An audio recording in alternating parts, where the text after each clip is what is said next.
yavuze ko yahanuriye ingoma ya Habyarimana ko iri mu marembera. Avuga ko yahanuriye Kagame urupfu rwe kandi ngo Imana yamutegetse kuvuga ibyo yeretswe. Ibyo byabaye impamvu yo gutangira guhigwa. Sergeant NSABAGASANI DOMINIC ni umunyarwanda wabaye mu gisirikare cy'ingabo za Habyarimana, nyuma aza kwinjira mu ngabo za RPF. Avuga ko mu 1993 yabonye iyerekwa rikomeye kandi ko ryamutegetse kubwira Habyarimana ko ingoma yirangiye kandi ko hari kuza ubwicanyi bukomeye. Nyuma mu 1996 avuga ko yeretswe uko Kagame azapfa ndetse akabwirwa ko agomba kubimenyesha abayobozi bamukuriye. Ariko ikibazo gikomeye ni iki? Niki cyabaye kuri NSABAGASANI nyuma yo kuvuga ibi bintu byose? Kandi ni ibiki yavugaga ko yeretswe ko bisigaye gusohora? Reka tubikurikirane intambwe ku yindi. Ubundi Sergeant NSABAGASANI ni muntu ki? Ni umunyarwanda wavukiye mu cyahoze ari Gitarama mu 1971 ahitwa Musambira. Yavuze ko akimara kuvuka mama we yahise yitaba Imana nyuma y'ibyumweru 2 gusa. Hashize ukwezi na sewe aba arapfuye.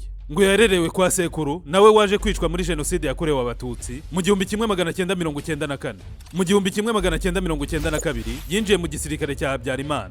Arangije inyigisho za gisirikare yinjiye muri batayo ya 71 yabaga mu Bugesera Gako. Nyuma ngo yaje kujya ibyumba, ahava yinjira muri batayo ya parakomando yabaga i Kanombe.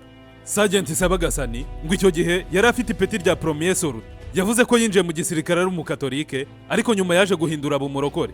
Sergeant NSABAGASANI ahanurira Habyarimana mu 1993 yarose inzozi zirimo iyerekwa. Hanyuma yumva ijwi rimubwira ko agomba kubibwira Habyarimana ko ingoma yirangiye kandi bazica abantu benshi, ariko agira ubwoba bwo kubivuga kuko yakekaga ko ari buhite yicwa. Nyuma ngijwi ryakomeje kumuhata, aza gushirika ubwoba arabivuga ahereye ku basirikare babanaga muri batayo ya parakomando. Nyuma ngo yaje kubibwira Majoro Nabakunzi Aloyizi wari ukuriye iyo batayo ya parakomando yabagamo. Ubu Majoro Nabakunzi afungiye Arusha. Akimara kubimubwira ndetse amusaba kubigeza kuri Perezida Habyarimana kuko ngo Imana ariyo yari yabimutegetse.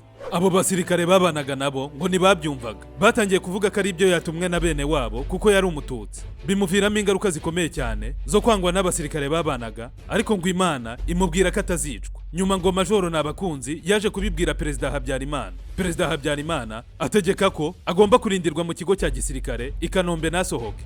Indege ya Habyarimana imaze guhanurwa ngo yari mu kigo cya gisirikare i Kanombe. Abasirikare bavuga ko ngo yarabiziranyeho na bene wabo babatutsi. Yajyanywe mu kigo cy'abasirikare barindaga Habyarimana Kanjepe ku Kimihurura, ajyanywe kwicwa, ariko ngo Imana ikomeza kumuha isezerano ryo kuzabaho niyicwa. Ajya kwicwa inuma yamuhagaze ku mutwe, abasirikare bagira ubwoba. Ku itariki ya 7 Gicurasi 1994 abasirikare bahawe amabwiriza yo kujya kumwica. Bamutwaye hanze y'ikigo ahegereye ahantu bitaga mu Rugando. Bakigerayo abasirikare bari gushakaho kumwicira, mu gihe bari bahagaze ngo inuma yaraje ihagarara ku mutwe we. Abasirikare barwana no kuyirukana ariko iranga, bakomeza kurwana nayo nk'iminota 5. Inuma yanze kuguruka, bagira ubwoba bariruka. Baragiye babwira ababohereje ibyabaye, maze Sergeant NSABAGASANI bamusubiza mu kigo. Batangira kumugirira icyizere ko yatumwe n'Imana koko, ariko batanga itegeko ko atagomba kurenga icyo kigo cya gisirikare Kanjepe cyabagamo abagize umutwe warindaga umutekano wa Perezida Habyarimana. Sergeant NSABAGASANI yinjira mu gisirikare cya RPF ku itariki ya 3 Kamena ngo hapanzwe kongera kumwica bwa kabiri, ariko umwe mu basirikare babanaga yamubwiye ko hapanzwe kongera kumwica ndetse ngamufasha gutoroka. Yanyuze Kivugizi Nyamirambo, yinjira hari abasirikare ba FPR, asanga bari ku burinzi basinziriye bose, arabakangura afite imbunda yambaye n'imyenda ya gisirikare. Umwe muri bo ngo yashatse kumurasa, ariko ngamubwira ko atari umwanzi ntiyabasha kumurasa. Bamujyanye kwa Lieutenant Colonel Nzaramba. Icyo gihe yari Lieutenant Colonel, akaba ari nawe wari ukuriye abasirikare ba FPR bari abo muri batayo ya 21 yarabo. Avuga ko agezeyo yahise yerekwa n'Imana ko Kigali zabifashwe ku itariki ya 4 Nyakanga 1994. Abibwira Nzaramba. Nyuma yo gufata stade ya Nyamirambo, ikibuga cy'indege i Kanombe, yajyanywe kuruhuka, amara umwaka wose nta kimana imubwira. Ahabwa ubuhanuzi kuri Kagame mu 1996, agategekwa nawe kubimubwira. Nyuma ngo yaje kuryamana none yereka ukuntu Kagame azapfa kandi ategekwa kubivuga. Ngo muri iryo yerekwa yeretswe ngo yabonye Kagame araswa n'imwe mu nshuti ze zimuri hafi, ariko atashoboye kumenya izina neza cyangwa kwerekwa isura. Nyuma ngo Imana yaje kumuha ibimenyetso, avuga ko ibyo byose yabyeretswe ari ku Gisenyi muri batayo ya 31. bimwe mu bimenyetso yahawe bigaragaza ko kwicwa kwa Kagame kuri hafi, kuko ubu butumwa yabuhawe ari mu 1996 harimo kujya muri Kongo kw'abasirikare no kuvayo, gucyurwa kw'impunzi nyinshi zari zarahunze u Rwanda, intambara y'abacengezi no kurangira kwayo, Kagame aba perezida no kwamamara kwe hirya no hino ku isi, ifungurwa ry'abanyururu, agahenge k'amahoro, gahunda zihindagurika za leta, kumanurwa mu ntera kwa Kagame no kwangwa n'abanyarwanda n'amahanga, gusubira muri Kongo kw'ingabo, ng'ingabo zimaze gusubira muri Kongo Kagame azicwa, gusubiranamo kw'ingabo Kagame amaze gupfa, kugaruka kw'ingabo zagiye muri Kongo zihuruye kubera ubwicanyi buzaba buri mu gihugu, kuko tw'impande zose z'u Rwanda n'abasirikare benshi, kumeneka kw'amaraso menshi y'abanyarwanda kuruta yamenetse mbere mu 1994, kugaruka k'umwami Kigeli wa gatanu Ndahindurwa, gutahuka kw'abantu benshi bari hanze, kuzaba Sergeant Sabagasani Ubuhanuzi atakiri mu Rwanda. Ubuhanuzi buhabwa Kagame, avuga ko akimara kubyerekwa mu 1996 yahise abibwira abasirikare bose babanaga muri batayo ya 31 nk'uko yabibwiye abasirikare babanaga kwa Habyarimana, akaba yarabivugiye imbere y'abasirikare bari mu nama yari yobowe na General Mubaraka. Ngo General Mubaraka yamubajije nimba igihugu kizafatwa n'abacengezi kuko aribo bari kurwanya igihugu, amubwira ko igihe kitaragera. Avuga ko Mubaraka yaje kuhava asimburwa n'uwitwa Major Jacob Tumwine. Icyo gihe ngo Imana yakomeje kumuhata ngo yandike avuga ubuhanuzi bwe kandi abubwira abayobozi bo hejuru. Ku itariki ya 13 Gicurasi 1998 yandikiye Perezida Bizimungu amubwira ibyo yeretswe, ariko ibaruwa yamwandikiye yatwawe n'ushinzwe urwego rw'iperereza muri iyo batayo ya 31 yabagamo, ngo yitwaga Second Lieutenant Claude, ngo ntabwo yibuka irindi zina rye. Urwo rwandiko ngarutwara muri G2, urwego rushinzwe iperereza muri Minisiteri y'Ingabo, ari naho banyujije ibaruwa y'ubuhamya yandikiwe perezida, ariko ikaza guhabwa Kagame wari Vice Perezida akaba na Minisitiri w'Ingabo icyo gihe. Nyuma Sergeant Sabagasani yaje gutumwaho n'uwitwa Kapiteni Franco, nawe atibuka izina rye rindi, ngo wakoraga muri G2, amubwira ko ubutumwa bwe Vice Perezida yabubonye nubwo adahari. Sabagasani yasabwe kuguma i Kigali, ariko arabinginga agasubiraho yari mu gisirikare kuko yumvaga ari byo byamufasha.